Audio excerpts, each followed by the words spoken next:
तमाम देखने और सुनने वालों को अस्सलाम वालेकुम। असद महमूद बगला गोट फार्म की तरफ से।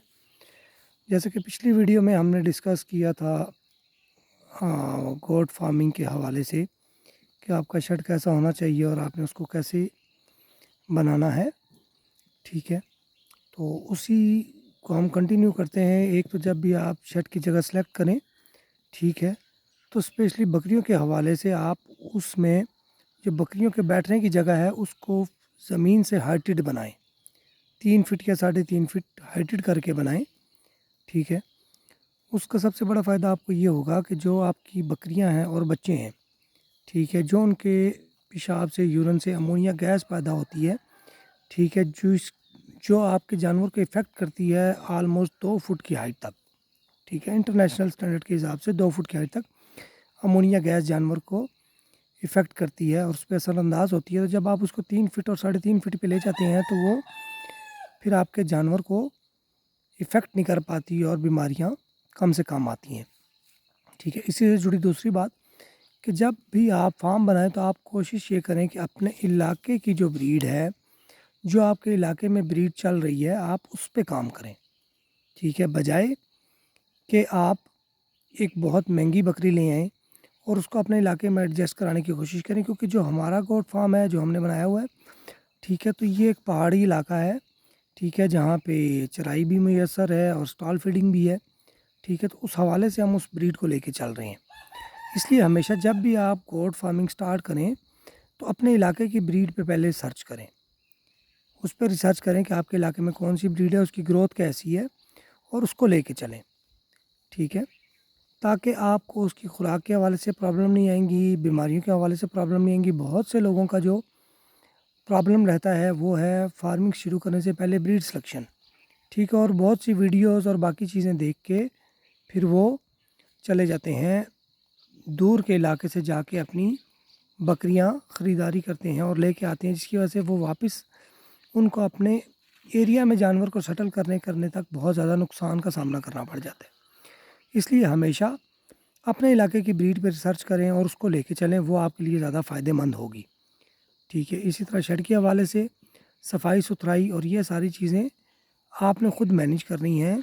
और दूसरा, जब तक आप ख़ुद टाइम नहीं दे सकते, सबसे जो ज़रूरी बात है वो ये है कि अगर आप गोट फार्मिंग में ख़ुद टाइम नहीं दे सकते तो फिर आप ये काम बिल्कुल ना करें। ठीक है, बिल्कुल ज़रूरत नहीं है कि आप वो काम करें, क्योंकि जब आप टाइम नहीं दे सकते, आप ख़ुद समझ नहीं सकते उस चीज़ को, ठीक है, आप ख़ुद अंडरस्टैंड नहीं कर सकते। कोई भी बिज़नेस है, गोट फार्मिंग है, कोई भी है, लेकिन जब तक आप ख़ुद उसको लेके नहीं चल सकते तो तब तक उस काम करने का फ़ायदा कोई नहीं, वो आपको नुकसान देगा। ठीक है, बहुत सी चीज़ें हैं, क्योंकि आजकल यूट्यूब का दौर है, वीडियोस का दौर है, तो लोग बड़े भरी हुई पड़ी हुई हैं वीडियोस कि इतने पैसे लगाएं और इतने कमाएं, इतने लगाएं और इतने कमाएं। लेकिन जब आप प्रैक्टिकल में आते हैं, और बहुत से लोग ऐसे हैं जो लाखों का नुकसान करके बैठ जाते हैं। ठीक है, सिर्फ किस लिए उन्होंने वीडियोस देखी हैं, ठीक है, और उस बिहाफ पे वो जाके बकरियां उठा लाए हैं, आके उसकी केयर नहीं कर नहीं सके, संभाल नहीं सके और उनके जानवर ज़ाया होते हैं। ठीक है, तो हमेशा अगर आप मैदानी इलाकों में पंजाब की किसी साइड पे हैं तो आप उस इलाके की ब्रीड को सिलेक्ट करें। अगर आप पहाड़ी इलाके पे KPK साइड पे हैं, KPK के पहाड़ी बेल्ट में हैं, ठीक है, तो फिर आप पहाड़ी इलाके की ब्रीड को सिलेक्ट करें। ठीक है, इसी तरह अगर आप आज़ाद कश्मीर साइड है तो वो टोटली पहाड़ी बेल्ट है, तो उस साइड को टारगेट करें।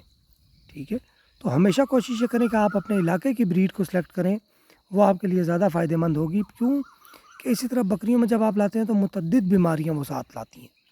किसी और इलाके की बकरी जब आप लाते हैं तो वो दूसरे मौसम को सर्वाइव नहीं कर पाती, इलाके की आबो हवा को सूट नहीं कर पाती और वो अपने अंदर बेशुमार बीमारियां ले आती है और उन बीमारियों का मुकाबला नहीं कर पाती। ठीक है, जबकि उसी इलाके की जो ब्रीड है वो उस इलाके की बीमारियों को भी समझती है, उसमें क़ुव्वत मुदाफ़ियत भी होती है। ठीक है, और वो सर्वाइव करती है। तो इसलिए हमेशा गोट फार्मिंग स्टार्ट करने से पहले ब्रीड की सिलेक्शन ये प्रॉपर एक सर्च करें। ये एक बहुत बड़ा काम है, बहुत बड़ा टॉपिक है, बहुत बड़ा ज़िम्मेदारी है। अगर ये ज़िम्मेदारी आप ठीक से निभा गए तो आप गोट फार्मिंग में बहुत आसानी से सर्वाइव कर पाएंगे। और अगर ये ज़िम्मेदारी आप ना निभा पाए और आपने जाके किसी और इलाके की ब्रीड उठा ली जो यहाँ पे नहीं चल सकती, तो वो आपके लिए बहुत ज़्यादा मुश्किलात खड़ी करेगी। फिर بہت سا ٹرینڈ ہے کہ جیسے جی کہ یہ ایک بکری ہم نے لی جی 3 لاکھ کی، جی 4 لاکھ کی، 2 لاکھ کی، ٹھیک ہے. دیکھیں جب 3-4 لاکھ کی بکری ہے تو آپ اس کی سیلنگ مارکیٹ دیکھیں کہ جب اس کے بچے آپ نے سیل کرنے ہیں تو کیا اس کی مارکیٹ آگے کھڑی ہے جو اس کا بکرا 3-4 لاکھ کا جائے گا. ٹھیک ہے، سب سے پہلے تو خود سے یہ سوال کریں اور ریالٹی میں وہ مارکیٹ دیکھیں. اگر تو وہ مارکیٹ اتنی بڑی نہیں ہے تو پھر آپ کو اس سائڈ پہ جانے کی ضرورت نہیں ہے. ٹھیک ہے، آپ لوگوں کو نہیں چاہیے کہ آپ اپنی شو شاہ بنائیں اور یہ سارے کے پیچھے بھاگیں، بلکہ آپ ایک نارمل بکری جس کو ہم بولتے ہیں وہ نارمل بکری لیں، اس علاقے کی بکری لیں، اس سے بچے پیدا کریں اور اس کو آگے لے کے چلیں. ٹھیک ہے، اس لیے ہمیشہ جو جگہ کے حساب سے آپ اپنی بریڈ کو سلیکٹ کریں یہ آپ لوگوں کے لیے بہت زیادہ لازمی ہے. ٹھیک ہے، بہت سا لمبا ٹاپک ہے، اگر اس پہ ہم ویڈیو کرنا بیٹھ جائیں تو یہ گھنٹے کی ویڈیو بن جائے گی. ٹھیک ہے، اسی طرح شیڈ کے حوالے سے جو بہت ضروری بات تھی وہ میں نے آپ کو بتا دی ہے کہ بکروں کے لیے زمین سے 3 سے 4 فٹ 3.5 فٹ اٹھا کے بنائیں جگہ بیٹھنے کی. ٹھیک ہے، جہاں پہ وہ بکریوں کی ایک تو وہ گندگی میں نہیں بیٹھیں گی اور ان کی بیماریاں کم لگیں گی. ٹھیک ہے، کیونکہ ٹاپک مکس اپ ہوتے ہیں، جب ایک ٹاپک پہ بندہ بات کرتا ہے تو ساتھ دوسرا جڑتا ہے. ٹھیک ہے، ابھی جیسے یہ ویڈیو میں دیکھ رہے ہیں آپ ہمارے پاس ایک مکی چینی نسل کی پٹ ہے جو آپ کے سامنے چرائی کر رہی ہے. ٹھیک ہے، چرائی بھی کیا کر رہی ہے، گھاس چرائی کر رہی ہے. اس کے سامنے یہ دیکھیں ادھر چھوٹے چھوٹے پٹھے ہیں، ایک یہ پٹھا ہے ایک وہ پٹ ہے، تو یہ چرائی کر رہے ہیں آپ کے سامنے ہے. ٹھیک ہے، تو اسی لیے ان کی ویڈیو بھی ساتھ آ رہی ہے. ٹھیک ہے، تو بیسیکلی مقصد یہ ہے کہ آپ سب سے پہلے کوئی بھی بھائی گوٹ فارمنگ شروع کرنا چاہتا ہے وہ اپنا علاقہ سلیکٹ کرے، ایریا سلیکٹ کرے، پانی کی فروانی ہونی چاہیے، یہ ساری چیزیں دیکھے. اس کے پاس اگر اس نے چرائی پہ رکھنا ہے تو وہ چرائی کا ایریا اس کا ہونا چاہیے، وہ یہ ساری چیزیں پہلے دیکھے نہ کہ بعد میں. یہ ساری چیزیں پہلے دیکھے اس کے بعد گوٹ فارمنگ کرے. جیسے کہ ابھی ہم کرتے ہیں تو ہمارے پاس گریزنگ کا اپنا ایریا ہے. ٹھیک ہے، بہت بڑا ایریا ہے ہمارے پاس چرائی کا، جانور جاتے ہیں چرائی بھی کرتے ہیں. ٹھیک ہے، 10 سے 10 منٹ میں وہ چرائی والی جگہ پہ پہنچ جاتے ہیں. ٹھیک ہے، چرائی کر کے جب جانور اپنا پیٹ بھر لیتے ہیں خود واپس ہونا شروع ہوتے ہیں تو ہم ان کو واپس لاتے ہیں. ٹھیک ہے، آگے کی ویڈیوز میں ہم آپ کو اپنا شیڈ بھی اور جانور بھی دکھائیں گے، سارا کچھ دکھائیں گے.